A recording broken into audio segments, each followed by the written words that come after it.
Okay, guys, here's the first screencast of trimester 2. We're going to talk about some stuff from section 1 and 2 of chapter 12, a little bit of the end of chapter or section 1 and the beginning of section 2 here. The two main objectives of the screencast is to talk about the results and the effects of the first battle, and then the strategy for both sides here. So the first battle, Bull Run, the North calls it the Bull Run, and the South calls it the Battle at Manassas. If you look over here on the map, um, Bull Run is right here. It's got the little red dot next to it. The it was actually a Union attack. They were going down to Richmond, which is about 20 miles south of where the cursor is right here. The Union military was attacking Richmond because that's the capital of the Confederates. The Confederates knew they were coming, and they stopped them before they got to the capital at Richmond. Kind of the main points of the battle, like you see here, the Union put on a pretty pathetic effort because they were super unorganized and they weren't trained well enough to be fighting at this point. And I think that they knew they rushed into it, but they just simply weren't ready for it. The second thing is that the the Confederate military, this was the beginning of them demonstrating that they had superior leaders.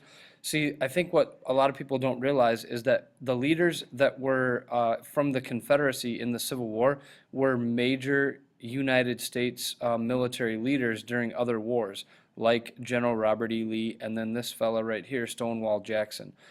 He's the one who led the troops to stop the Union military from getting to the capital at Richmond. So the result of this, after a day's worth of fighting and quite a few deaths, is that this was a Confederate victory. What you need to know about this battle before we get into the effects is just that the North was unorganized, the South had better leadership, and prevented the North from doing what they were trying to do. So now we go to the effect of the battle. The most important effects are listed right here. And you can pause these and go back to them, or rewind and go back to them if you need to, because I'll go through them pretty fast. Everybody thought the war was going to be short, and this demonstrated that this was not going to be an easy victory for the Union, and that this was going to be a long war. The second thing is that now both sides, because the war was going to be long, knew that they need to increase the amount of training and have an actual strategy. The North just thought they were going to be better and bigger and could win easily. The Union was shocked that they lost.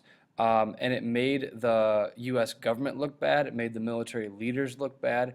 And so they sort of had to kind of go back to the drawing board and come up with an actual plan. And then the fourth thing that it did was it gave the Confederates a lot of confidence and momentum moving forward in the Civil War. The strategy that the North is going to come up with is they refer to it as the Anaconda Plan. They basically wanted to surround the South and squeeze it to death, like a snake would kill its prey, basically. And I'll show you a map of this in just a minute. The concept here is, like you see on this line, is they wanted to take ships and cut the South off from trading. They knew that that was the only way for the South to make money during this time, was to trade their cotton and tobacco, and that would prevent them from making money, which would also prevent them from paying for military goods. They wanted to take control of the Mississippi River and cut the Confederacy in half. The newspapers didn't like the plan, the northern newspapers, and that's another thing that we'll get into later today or tomorrow, about how you really do need the support of the media. The reason that they didn't like it, and here's what I'd write down if I were you, if you want to pause and write something down, is that the Northerners still thought the war was going to be short, and this plan was not one that was going to go fast, so they wanted a plan that was going to take more action quickly. So here's the map. You see the ships on this side, and then on the southern part of the Confederacy, where the North was going to try to prevent shipping.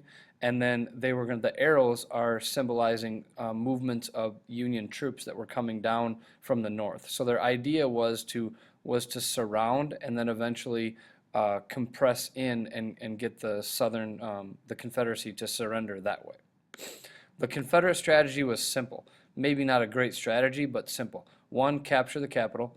Two, invade the North, and once they captured the capital, they thought that they would get aid from England and France. If you want to write this down, this would help. They thought it was going to be easy to get aid from England and France because those two countries relied on tobacco and cotton from the South, so that they thought that they could work together. I think what they failed to realize is that England and France did not want to get into another war with the United States. So if we go back here to the first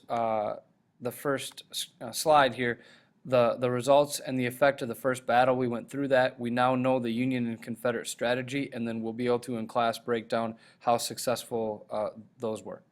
So if you want to re-watch this or pause and write stuff down, especially once you get your learning targets, that's kind of how we want to go through these screencasts. We'll have a quiz on the stuff that was on this and questions from section 2 when you get to class tomorrow.